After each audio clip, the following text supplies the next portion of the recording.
Welcome back, listeners, to a new episode of The New Standard. And as always, I have my partner in crime, Neil Coulong, to my left. What's up, Big Neil? You bet, Lance. It's a great day. We're excited here post conference championship weekend. We do have the cross-state quote unquote rivals, one-time Stiegel partner, Philadelphia Eagles going up against the Kansas City Chiefs in Super Bowl 47, which is some combination of Roman numerals I don't really want to bother getting into. I don't know why we don't just call it by the numbers by now. It's what, 57? 57. We are at Okay. 57. We All are at right. the Well, Mike Merriweather Super Bowl, that's the easy to John remember. Fiala Super Bowl. It's 5 years older than me. Okay. That's easy to remember. As always, listeners, if you want to join the show, pick up to Donovan. If you want to join the show, make sure you join us live on YouTube. Also, you can join us by going to your local or whatever your podcast feeder or reader and doing a search for the new standard and giving us a subscription there. Want to thank all of you guys for letting us for allowing us to be monetized and getting us there. If you want to contribute to the show in that way via super chat, please do. We appreciate it. But want to jump right into the news and notes. A little bit of Steeler news. Muth and Connor, Muth, excuse me, and Hayward, Big Hayward, are going to the Pro Bowl. Yeah, it's always kind of nice to see the injury replacement players getting in there, the Super Bowl participant replacement players, which in a way qualifies them kind of as Pro Bowlers. I don't know entirely. I'm not 100% certain Pat Fryermuth belongs in the Pro Bowl or whatever variation of the Pro Bowl this is today. But I certainly think Cam Hayward does. I was surprised he didn't initially. But it's good to see. We also have a big national commercial spot coming from Cam Hayward. We have to be excited about that. I think, Lance, what all this means is they're already aware he's going to win Walter Payton Man of the Year. Finally, it only took 6 nominations for him to do that. I'm not even sure what political representative I'm thinking of that lost 5 elections before finally winning one. But I think this might be Cam's year in an honor that is very well deserved. But the Pro Bowl is as well.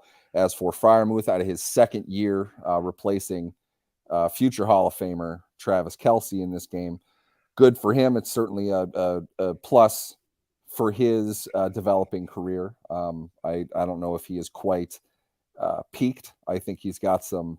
He better not have peaked. He's got some game left to develop. I don't think he is probably quite as good as most Steelers fans think that he is, but he's a solid player. They have to like what they have. He's not going to be a premier elite level tight end, but he's a very good 3-down tight end for a second year player. He's going to continue to develop, and hopefully he can make some connections and find some people that'll help improve his game while he's down there for, once again, the Pro Bowl, even though it's a collection of skills competitions. Or I honestly, I should know what this is, but I really don't. No, it's fine that you don't know, because I was going to ask you. I You can I ask was me going what to it ask was, and you. it's fine that I don't know. That makes sense. No, I was going to ask you what you thought, about the touch football. I knew you knew that part of it. I don't know about the Sure. other skills. I knew No, you knew it was touch football. yeah. Now that you say it, yes, I was Yeah, I stuck on the knew skills that. part of it, but yeah, like they have. I don't know. Football, to me, football is not a game that you play recreationally. It's not the one that you choose if you're out with your buddies. You don't play football lightly, and certainly NFL fans don't get into football that is not high level, highly competitive, a lot riding on it. And that's never been the Pro Bowl. But to dilute that even more, I don't know how this is going No, to work. no. Here it goes. Here it is, Neil. I'm actually will watch the Pro Bowl for 5 minutes. Now, that's a win. I haven't watched the Pro Bowl probably in 20 years, but I am going to watch it for 5 minutes this year because I want to see, I'm intrigued to see how bad that touch football game is going to look. Now, I'll We be don't even know interested. what to Now, look for. We don't even know what good touch football is. like if they have We have no cool, idea. but what I want to see though is if they have coolers and beverages on the sidelines. So like when he gets tagged, he runs to the sideline. The camera pans on the Budweiser cooler. He opens the cooler, opens the Bud, takes a drink. Then we see a Budweiser commercial. I just want to see how bad this could actually be. How big of a sellout it will be. The funny That's what thing I is, want you're to going to see. do all that. You need Travis Kelce in the game. He's not going to be there. So, Yes, I mean he can't milly wop, but big news. The big news, and I don't want to take up too much of the showtime on it, but just speak your mind and your thoughts about it. The show we're going to talk about Art Rooney and his state of the Steeler comments on this show. I think a lot to dig into. Tom Brady announces retirement this morning. What's your thoughts on that? yeah, it certainly hit me at a difficult time for my morning, but at the same time, news that I guess is in a weird way surprising. Anytime that you feel surprised that a 45-year-old NFL player retires, you know that that player has a fairly significant impact on the game. And I think it is mild to state that that's exactly what Tom Brady did over 22 seasons. I was telling my daughter this on the way to school this morning. I don't remember the NFL very well before Tom Brady, and the cycle in which his career has gone. It's remarkable to a point where this is legendary in any sport. And this is all stuff that we knew years ago about him, and he continued to play at a very high level. This year, maybe not the best, but if this was his worst season, and I think it's in the bottom three, I've looked at this statistically, his bottom three season had him leading the league in completions. It had him at top 5 or 6, I think, in touchdowns. Not the best in yards or average, but again, he's 44, 45 years old. We won't see a player like this again. This is a guy, he spanned multiple iterations of the salary cap. He has seen the careers of other Hall of Fame players that pale in comparison to him start and end over his tenure. The fact that he played in 11 of technically 57 Super Bowls. He That's won nuts. 7 of them. You don't have a way to quantify that against anybody else. It's simply impossible. In my opinion, he is the Babe Ruth of this sport. And the fact that he did it in the modern era of the NFL is nothing short of legendary. If that term can be used for anybody, it's Tom Brady and Babe Ruth, probably.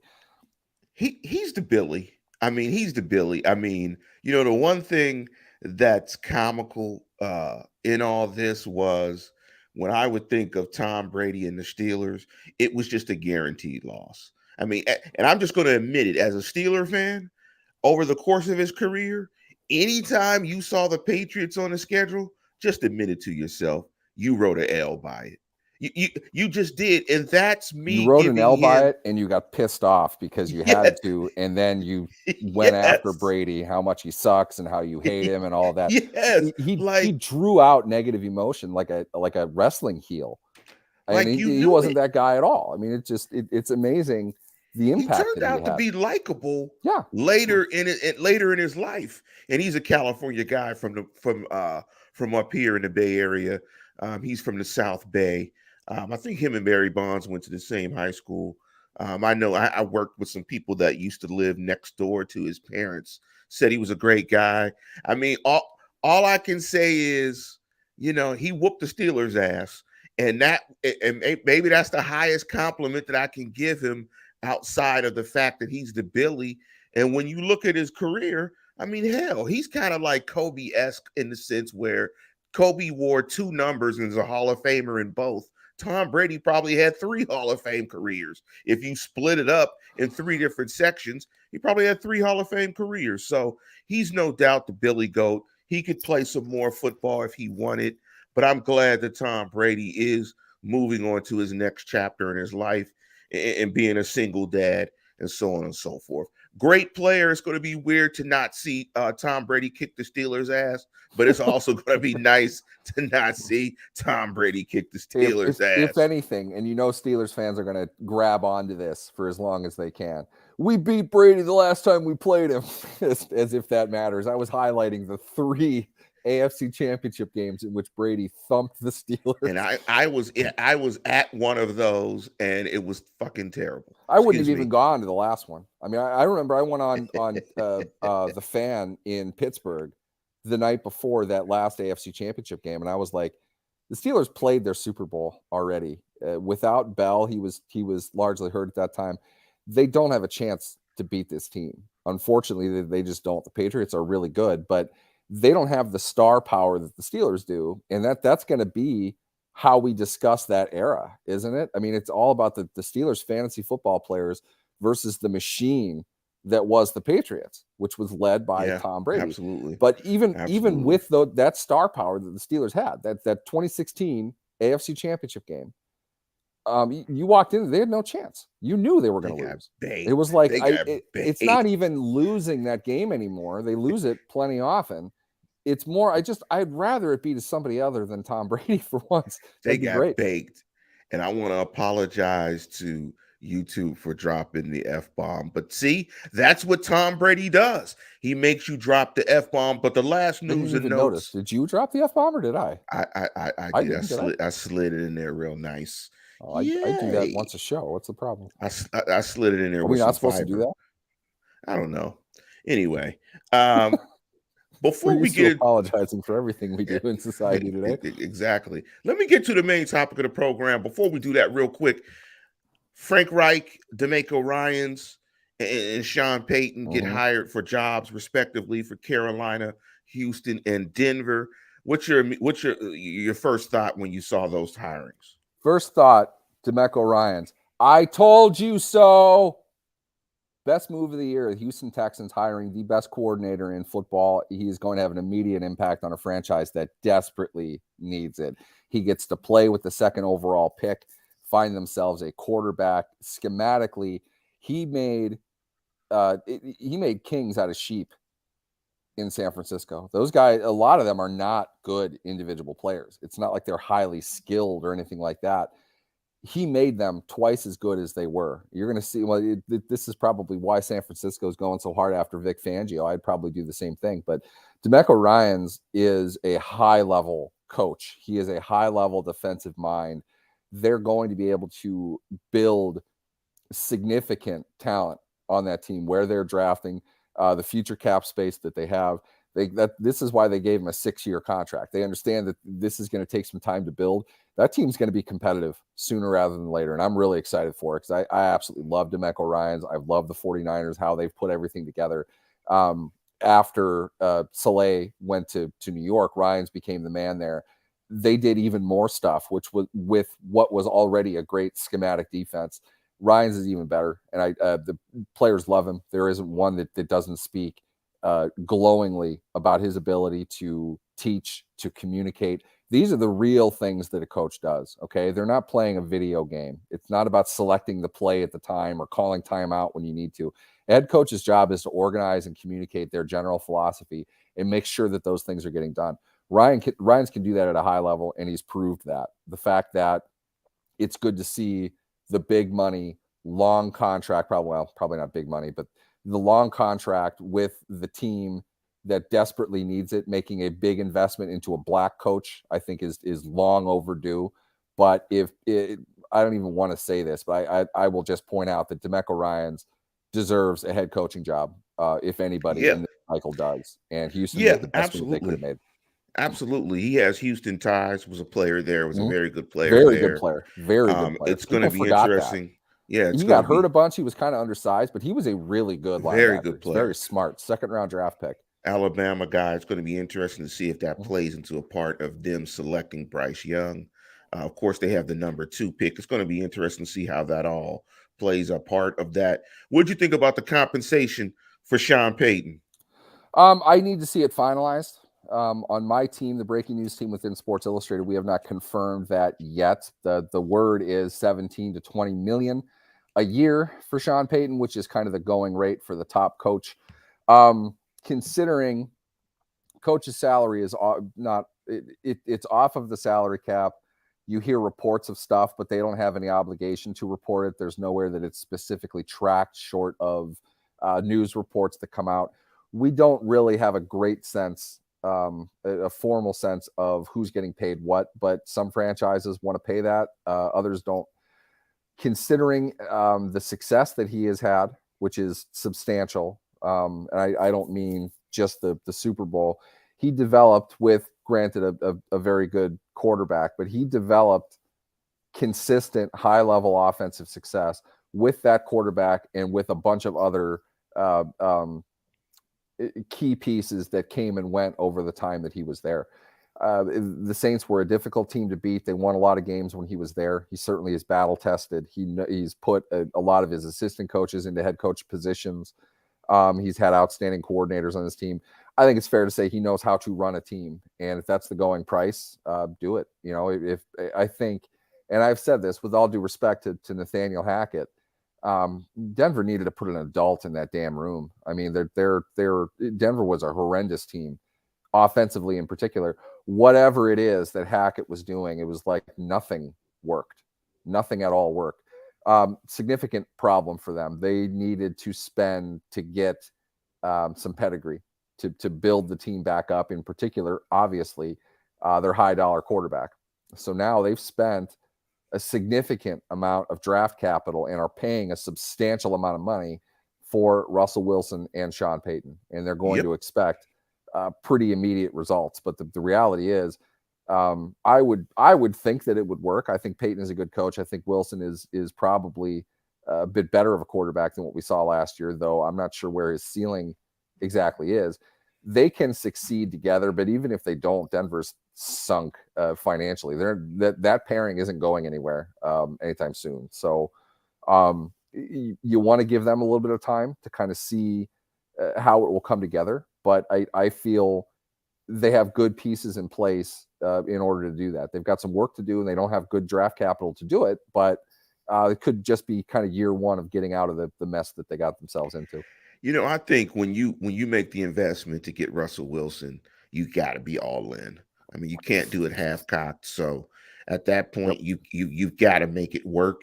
And there was no way that they could bring in an inexperienced first time coach again. They've done that. They've been there, done that. He lasted 11 games. They couldn't do that, so they had to go get pedigree, the marquee that last guy. game against the Rams was one of the worst that you'll ever see. They were just horrendous. And specifically, so you've got to get a coach that I think the quarterback is going to respect and allow himself to be coached hard by, and that's Sean Payton. And I think it'll work for them. I think they'll be pretty good. They've got a good defense. I think you'll see whatever Russell is, you'll see the best of that.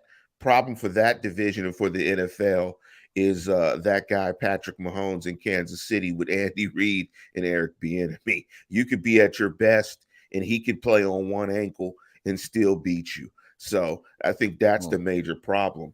But let's shift into, and we'll get into our Super Bowl picks probably next week. But let's shift into, and I think Neil is probably picking the same team I'm going to pick. And props to Neil, which gives me the win. Props to Neil for only getting one game incorrect this whole playoff season, and that was the team. Chiefs-Bengals game. The team that I did not pick did absolutely everything it could do to not win that game. Yes, they absolutely did. Laughable. They absolutely did. And I wish someone would push me out of bounds, and that would result in an extra $15K. Yeah, can I just say this really quick, just because this is in conjunction with my picks. I picked the Bengals +2 against the Chiefs. Toss up for me. I could see that going either way. I bet heavily on Cincinnati's defense being able to stop Mahomes enough to pull out that win, probably something late. They almost did that. I would like to point out 2 playoff losses the Bengals have had the last 2 years. Those are the only times the Bengals defense did not get the big stop it needed at the end of a game. What I really mean by that is Joe Burrow is not playing at the level that people think that he is, and he did it again in these playoffs. He wasn't good on Sunday in the AFC Championship game. He wasn't good. To act as if he was going up against a lesser defense than what Mahomes was, and Mahomes on one leg with some of the plays that Mahomes made, Burrow got outplayed again. For people to continue to insist that he's the one driving all this and give zero credit to Cincinnati's defense is just, it's criminal, in my opinion. Just a phenomenal job by Cincinnati's defense in that game. They just, their offense couldn't help them out. They had to punt. They get the late penalty that put him into field goal range. Kid hits a big kick in the cold. It's a tough game to lose. Cincinnati's defense did a lot except for that one drive, and that's what happened against the Rams in the Super Bowl. And everyone still wants to praise Joe Burrow as if he's the one doing it. It's ridiculous. It's Mahomes just is easy. twice the player Burrow is right now. It's easy, and I love the comment from Kevin Jones: "Ghost of Pac-Man and Montez pushed OC into Mahomes and ran to the tunnel." What a horrible mistake! That's great. I feel for the kid, but you do. There's look, 99 times out of 100, that's getting called. I don't want to hear anything about you don't call that the title game. No, you have to call that. He's almost out of the wide stripe on the sideline when he got hit. It's like, dude, come on. The kid was trying to make a play. It got out in front of him. That's football. That happens. It happens. It's an emotional and he's physical a terrible game. person. He made a mistake. Guys drop passes. It's kind of the same thing, Yeah, that's what it is. But let's jump into the topic of the program. And sorry, it's taken us a while to get there, but there's been a lot of news floating around the NFL. I thought it was definitely apropos that we spend some time talking about quite possibly the greatest football player of all time. Art Rooney jumped into and did his State of the Steelers sort of press conference that he does every year, where he kind of lays out his feelings of the previous season, and kind of that's his last time he talks pretty much for the entire season, for the upcoming season. I want to jump into some of the things that he said in his press conference with the local Pittsburgh press. And this is what he said overall about the Steelers. And give me your thoughts on it. Let me just start by saying that even though we fell short of making the playoffs this year, I thought the second half of the season was encouraging. Obviously, we still have a lot of areas that we need to improve on, but I like the way the team kept fighting down the stretch and kept ourselves alive. Real quick, one thing I noticed in that comment is that he views it a little bit different from us. He's looking at the entire process in terms of team building and getting from point A to point Z, which would be a championship. As fans, we only look at point Z, Super Bowl. We don't win a Super Bowl. The season is not a success. And clearly, in these comments, he's putting some context to how he is framing the season. What's your thoughts on those comments by Art Rooney? I think they're 100% expected. Nothing about that is a surprise. I could have told you probably to the syllable that's what he was going to say. It's what he has to say. He's not going to get into a whole lot of the particulars of how the meal is made, but it's fair. It's reasonable. I'd point out that you probably could say the same thing about last year, and maybe not quite the same the year before because it was sort of the opposite. But it all ends in a very similar fashion, either a first-round playoff loss or just missing the playoffs. Where are they going, I think, is the question. And if anything, I would have thought it'd be a fun exercise if we felt like being trolls in this way, to go through and rank the questions that were asked. Keep in mind, this is not like a scrum. They know about this. They know it's one representative per outlet. They're preparing the question ahead of time. And the level of questions they ask, I think, are, I don't know, not the ones I would ask the owner of the team. If I get one question to ask, that's not the one I would ask probably. Let's do. Do you want to do that? Do you want to rank some of the questions? I feel bad. I don't want to. It's. I'll rate Can we rate the questions and not specifically say who asked them? It isn't personal. I'm not. I know all of these guys. I'm not trying to rip on anybody. Just some. We can do that. We can do that. That way, I'll keep you clean. All right. I'll keep you clean in this. Okay, let's do this. I don't. The first question, it's kind of it has to be asked.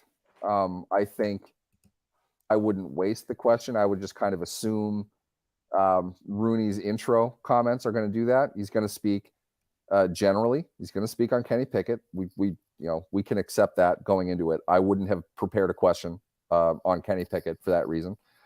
He's going to give you general thoughts on offense and defense. We have a good sense of what he's going to say. The key for him is going to push out the improvement. You have to ask about Canada, so props to that. I think the direction of the team is probably where I would have gone, but let's go with this. First one, when you evaluate the season in its total, is that the way you look at it, as in the improvement part? You talked about the second half. Do you evaluate the early stages, or what happened in the second half of the season overrides that when you evaluate the whole season? In other words, two parts. Are you ignoring the first part for the second part? That's a fair question. You're going to get something from that. Do you want me to read his response? So let me ask: are we ranking them from good to terrible, or from which way are we ranking? Like, good to terrible works. okay, I'm looking at it more in you get one question, and this is probably the last time you're going to talk to him. You get one question. Is the value of this question, does it meet the situation that you're in? That's how I'm going to determine it. I don't want to call it good or terrible. It's kind of more valuable or not valuable, considering the circumstances that you're in. That question, I think, has to be asked. So I would say, yeah, that's good enough. And so he answered. So you'll read the question, Okay. the question that you think, and then I'll read his answer. And Rooney answered. I mean, look, I think you want to see the team improve over the course of the season from start to finish, no matter what your record is. That's what you're shooting for, to get better as the season goes on. I thought we did that. Obviously, you'd rather not dig too deep of a hole in the beginning, which unfortunately we did. But the fact we were breaking a new quarterback, two of them, in fact, was something that I think was a factor in at least some of the difficulties we have in the first half of the season. But we weren't playing that well on the defensive side either. Giving up big plays early in games doesn't help. So I don't discount completely the first half of the season. You can't ignore it. But I think, again, the key is seeing improvement over the course of the whole season. It's encouraging. His answer is very much in line with what we thought why they retained Matt Canada. And I'm sure you're going to point to that question. They're looking at it over the course of the entire season. Had they, over the second half of the season, not done very well and gone 7-2, his answers would be very different. And his response to the coaching staff and whatever he was going to do was going to be very different. Them going 7-2, in my opinion, this answer is telling me, okay, I'll give it some time. We went 7-2 over the last half. Don't F around and we be terrible next season. I think it's, again, he's using it as an opportunity to point out the headline that he wants out of this, which is we improved a bunch. And I think it's the right answer to a question that's not very challenging. But I think probably gives the most thorough answer with this question than any other. I don't know what else we would expect him to say, but you do need to get that on the record. So, it's kind of the question and the answer that needed to be asked. You go to the next one. I think this one, do you want to read it? I think this one is the one people would have paid to see. This is kind of the headline question from a fan perspective. Do you want to read it, or should I? Go ahead and read it. Is that improvement on offense specifically the reason that you decided to stick with Matt Canada for another year? To point out the key thing in here, notice how he used the word specifically. It's not being ambiguous. He's hitting it straight up. Are you sticking with Matt Canada because of the improvement over the year? Probably the best question that was asked for that very reason. No wiggle room.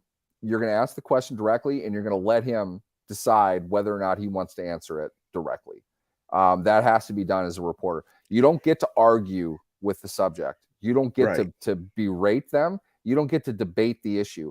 You ask a question and you are ethically obligated to write down the response. However you frame that is up to you, but you don't get to antagonize a subject. It doesn't work like that.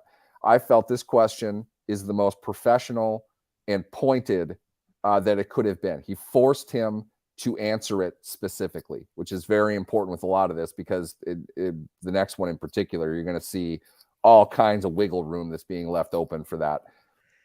This is the biggest question I'd feel fans would have had. It addresses the most controversial move this offseason, and he forced the owner to answer something very specifically.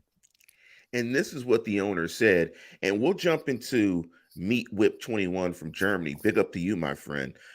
His question that he's asking as well, because I thought that's very good as well.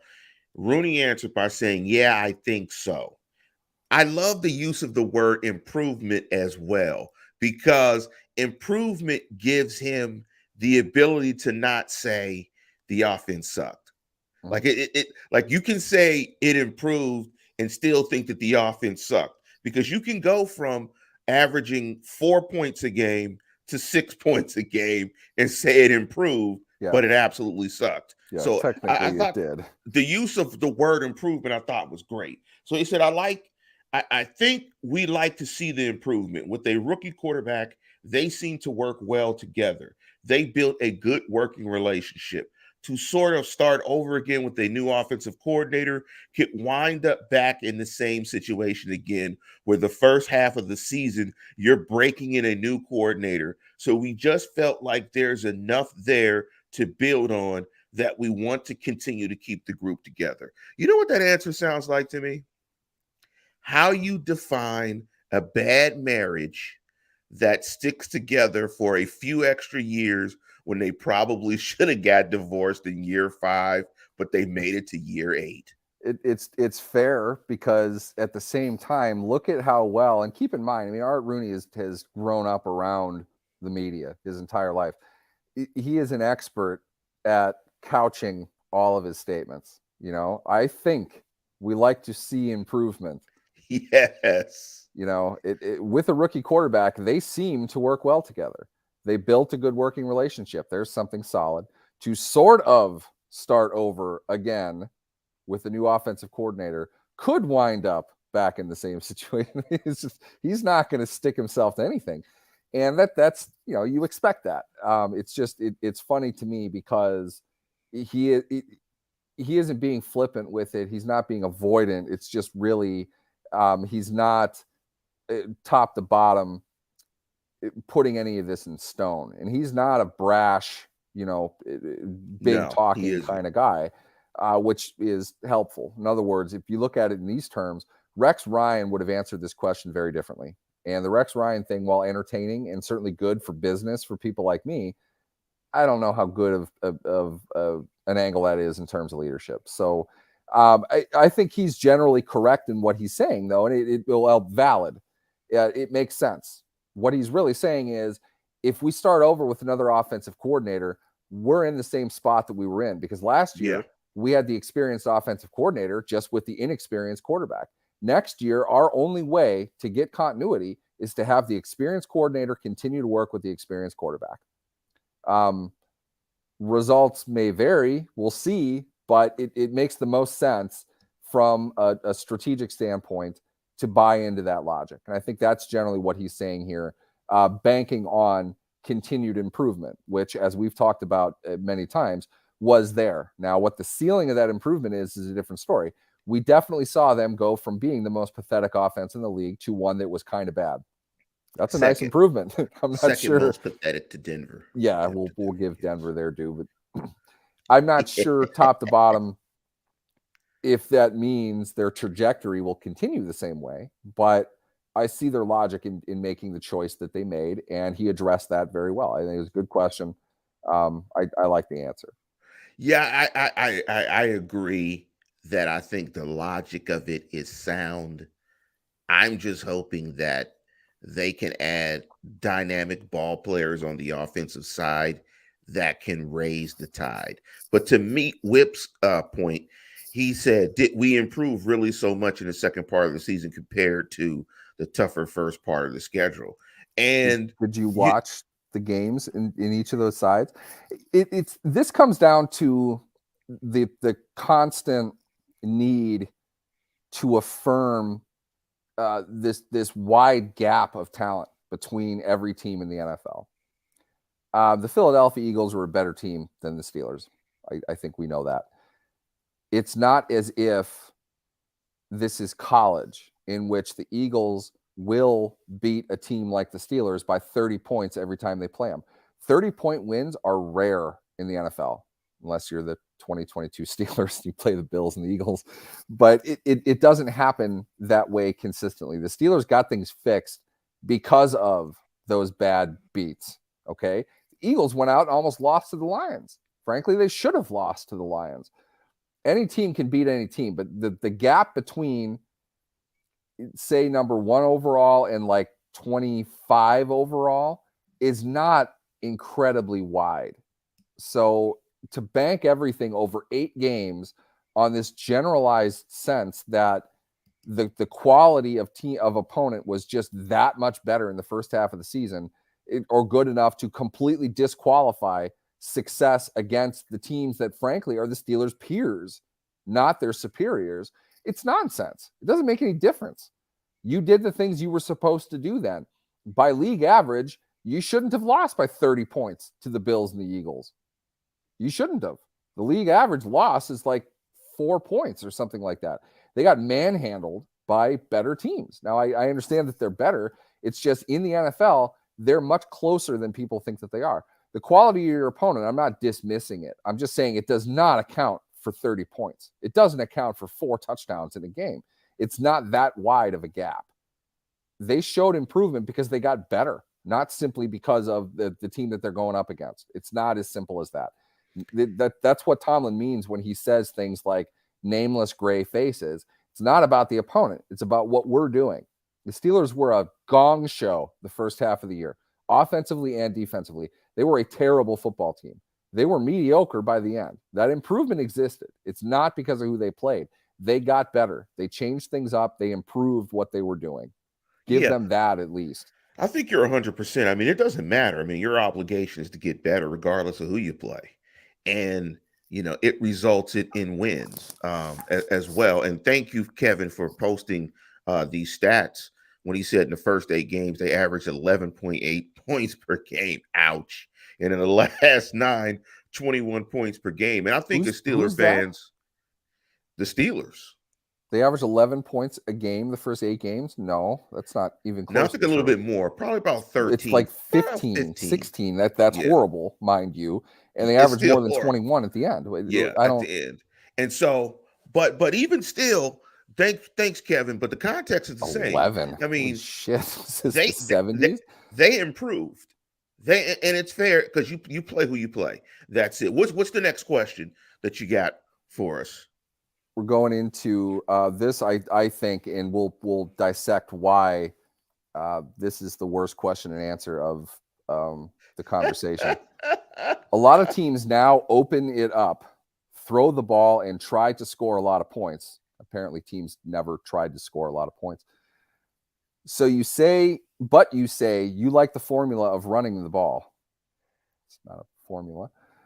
What makes you think that can still work in this day and age with how teams go about their offense? My God, is that weird? The answer from Art Rooney. Well, don't get me wrong. I'd like to have an effective passing game too. Way to lead him right into that answer. I mean, I think the best teams can do both. Totally expected. This is what he's going to say. Being a team that's tough to defend means you can do a lot of things right. I think what we're looking for is to be balanced. Oh, God. I hate that term. It's just nonsense. I think we need to improve on the passing game for sure. We need to see more yards after the catch from our receivers. Thank you for bailing the reporter out, Art. You definitely didn't need to say that. That's not what he asked, but that's the key point to all this.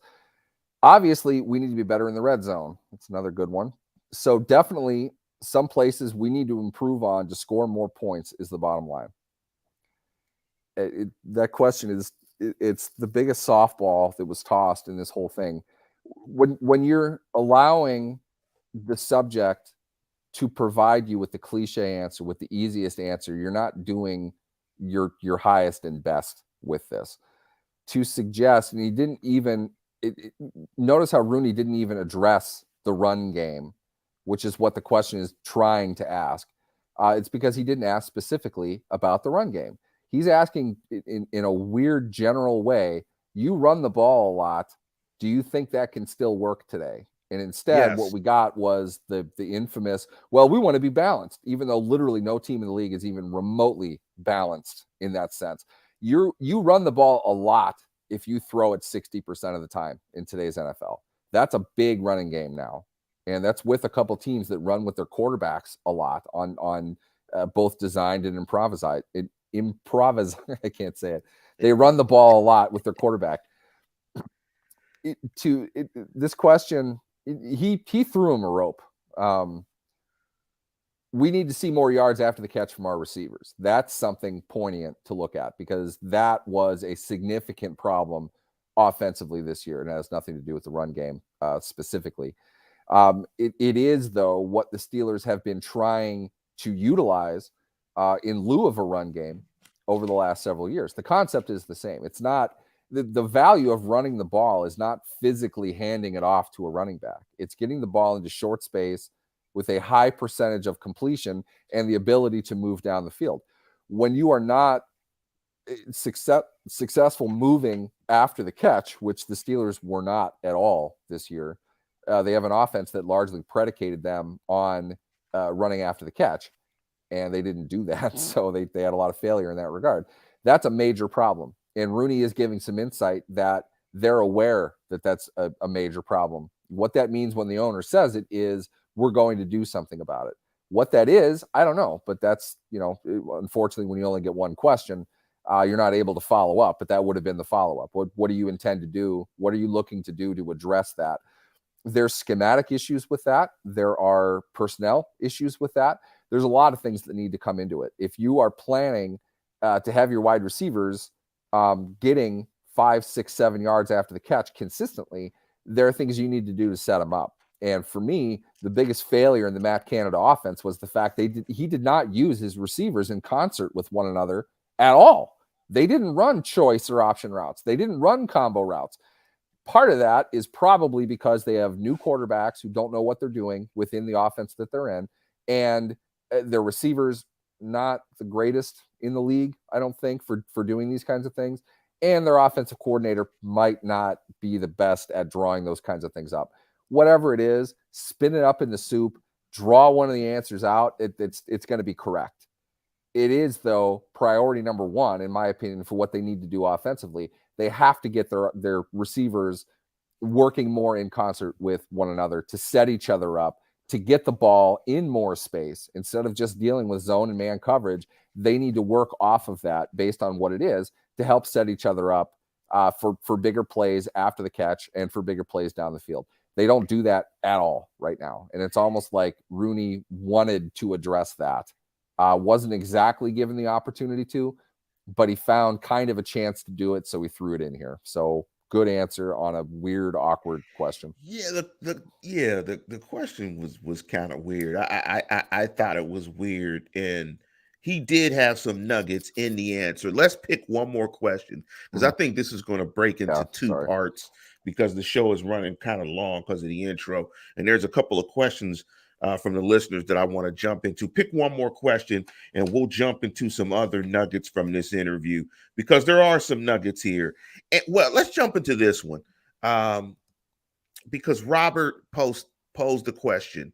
I don't want to jump into that one. I picked the wrong one, but they said Robert posted this. They asked Rooney if they were going to sign Tomlin again. He didn't say yes. He didn't say no. I wouldn't get into that. It's not. They never talk about that. Yes, we make a thing out of it every single time it happens, and Tomlin's gotten extensions with 1 year left on his deal. He's gotten extensions with 3 years left on his deal. We have no idea why that is or what the rhyme or reason is. If any insight is given, it's largely that Rooney says Tomlin's going to coach until he says he doesn't want to coach. And I don't think that's a shock either. People want to create the sense that there's more than what there probably is regarding that situation. They're comfortable with Mike Tomlin as the team's coach. I understand that the results are not coming the way that people want them to come right now, but they're not going to make a move with their head coach. If their head coach, who would easily get $20 million a year going on TV, if he wanted to not coach, he wouldn't be coaching. It's not because he got fired. It's because he just wouldn't have the desire to do it anymore. If you know Mike Tomlin, he represents himself. He identifies with being a coach more than anything, a teacher, not an NFL coach necessarily, not the Steelers coach necessarily, but just a coach. He eats this stuff up. He's at the Senior Bowl watching punters. He's talking with the low-level assistants and everybody who's there. He lives and breathes ball, and he'll tell you that all the time. I don't think he's going anywhere because this is who he is. This is what he wants to do. He enjoys the hell out of the entire process. I love him for that. I think it's great. Let me just say this. I hope he has more success than what he's had, but he's not going anywhere anytime soon. And we'll probably talk about this in the part 2 of this. But when the owner quotes the coach, yeah. I mean, when the owner quotes the coach, I mean, pretty much you're on safe standing. I mean, come on. I mean, he's together. I mean, if you read the transcript, and I'm sure you guys have, he quotes the coach.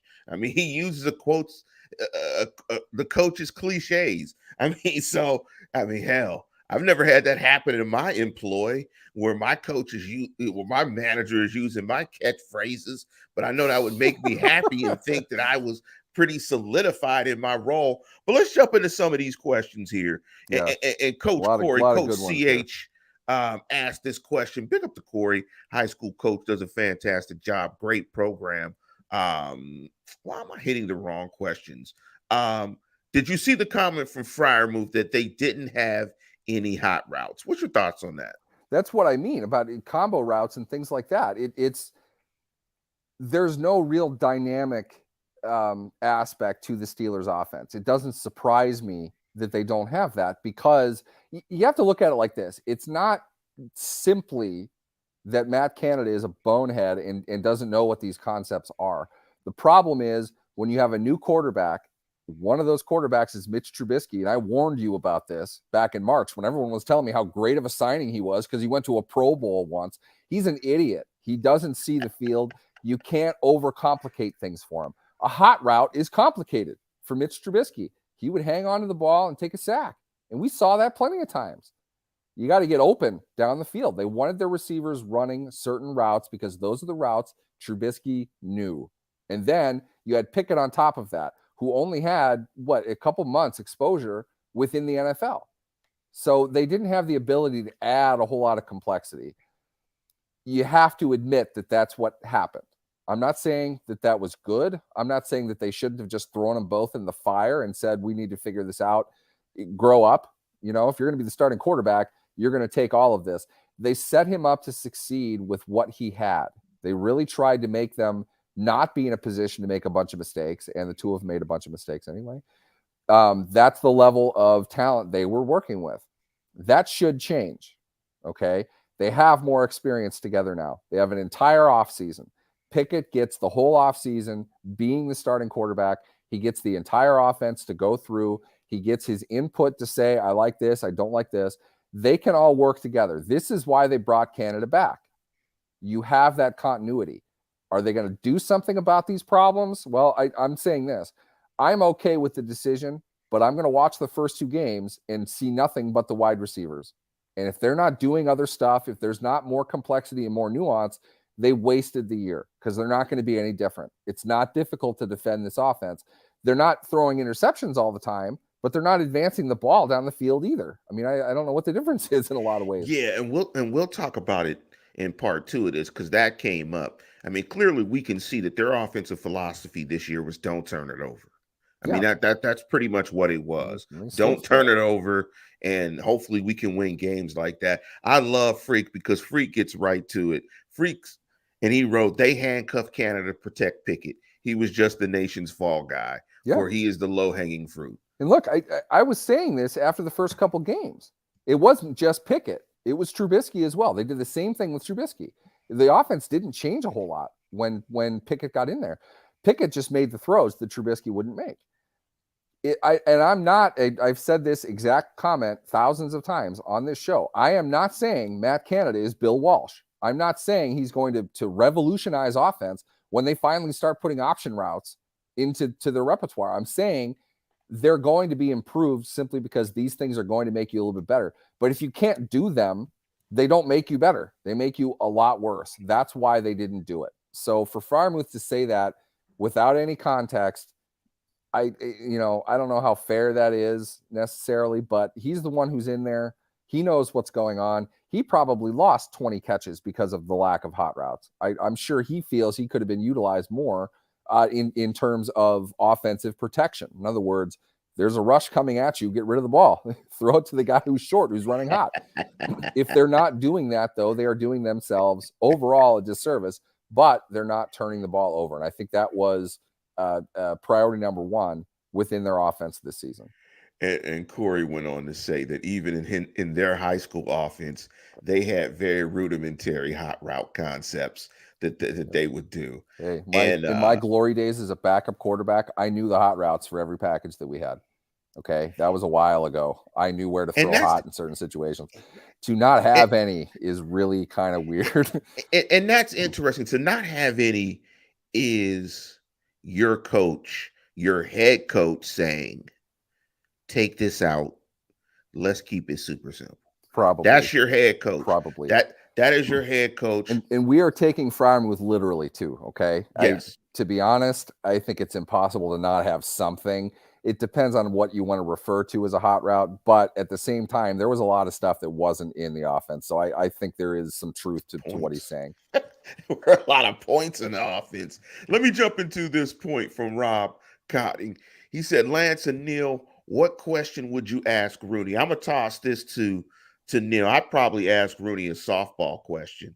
I'd probably ask a softball question like some of these softballs. But if I were to ask him a question, it would revolve around offense. Specifically, where do the Steelers need to improve on the offensive side of football to generate more points? I mean, they're not scoring enough points to be competitive and to win championships and to be the type of team that I know he wants them to be. So my question would revolve around points and what he sees needs to improve for them to score more points. What about you, Neil? I would say something to the effect of in 2020 or 2021 because of COVID, reduced cap, you weren't able to spend very much money. 2022, some things happened, you had more money to spend, and you did. Is 2023 going to be more like the year you didn't spend much or the year you spent a lot, relatively speaking? I'd want him to commit to one or the other and not give him the chance to just describe those 2 years, which is usually what he does. For them, and we talked about this a lot last year, Lance, we knew they were going to spend money. They went out and got starters last year. They didn't have the ability to do that because of the shortened cap, because of COVID and the lost 2020 season and all of that. Not the lost season, but revenue was down 900%. So I would want to see if I could get him to commit one way or another.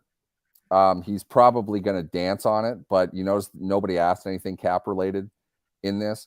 I kind of want to know what they look at, what they're looking at roster wise, what they want to do to improve. Again, I'm not sold that he's going to give me a decent response, but that question is the one that I want to dive into as a reporter. I want to see from the owner. I want to talk about roster construction. If Jeff Lurie of the Philadelphia Eagles is in front of me, I'm not asking about the run game. I want to know how he's creating the roster because they have a damn good roster. And this is a team too. People should know this. The Eagles won a Super Bowl, then made a mistake with if we'll call it a mistake. They blew their opportunity with their former franchise quarterback, had to get out under his contract, Carson Wentz's, then got rid of their head coach. How many teams go from the Super Bowl with one pairing of head coach and quarterback and get back to the Super Bowl 5 years later with another coach and another quarterback? Absolutely remarkable. That's what teams should be doing. If you want to look at the pinnacle of the NFL right now, it is without question the Eagles. So I want to go along those lines because the Eagles were successful and not successful. Jalen Reagor over Justin Jefferson, for example, along with their quarterback. They were successful and not successful in the draft. They hit well in free agency. They got sucker trades, things like A.J. Brown being acquired for a first-round pick is highway robbery. Who else did they get? They got somebody else big for trade, I'm pretty sure. They acquired free agents. Ndamukong Suh is a quality role player for them. They hit on everything. So I'm not able to ask Rooney exactly about that. So I'm going to break into the payment piece of it, which is 2 years ago, I know that you didn't spend much money, and I know why. That's why I'm putting it out in the question. I don't want you to restate that. Last year, you had the money, and you did spend it. I know that. I don't want you to restate it. Which is this year going to be more like? The year you had money and spent or didn't spend, or the year you have money and you did? Which one? See what he would do with it. It'd be interesting to see how he would answer it. And we're going to jump into some more of these questions as part two. We only dug into a few of them because the intro was so long, but rightfully so. I think we needed to touch in, with the Tom Brady stuff. He is a monumental figure in the sport of football that is calling it quits. And he defined an era, multiple eras of football for people. And it's just amazing that, like in my time, I've seen Jordan, I've seen LeBron, I've seen Tom Brady, I've seen Magic, I've seen Kobe, I've seen Kareem, I've seen Gretzky. I've seen some incredible athletes play. And Tom Brady I've seen Serena, Roger Federer. I mean, and he's in that pantheon of absolutes. And I mean, he's a guy, in my opinion, that he's better than Peyton Manning. I mean, and everybody's gonna say, yeah, he's better than Peyton Manning, but man, Peyton Manning was an incredible player. And for me to be able to say it that quickly, I mean, that just shows you just how good Tom Brady was. There was something that you posted on Twitter, Neil, that I cannot remember that I wanted to ask you about, and maybe I'll pull it up a little bit later and ask it to you next week. Just offhand, a lot of draft stuff going out there. And just offhand, I've been just going around in my head. Again, I'm hoping that the Steelers, with that pick early in the second round, go offense and get a playmaker. As I watch these playoffs, I mean, it's essential. You need playmakers. You need playmakers. And I think we've seen that the ascension of Kenny, especially in looking at these players, is going to be critical to what the Steelers become moving forward. You got anything else, Neil, you want to add before we get out of here? Put dudes on the field, let them work together instead of just running one singular route. Get them the ball in space and let them get upfield.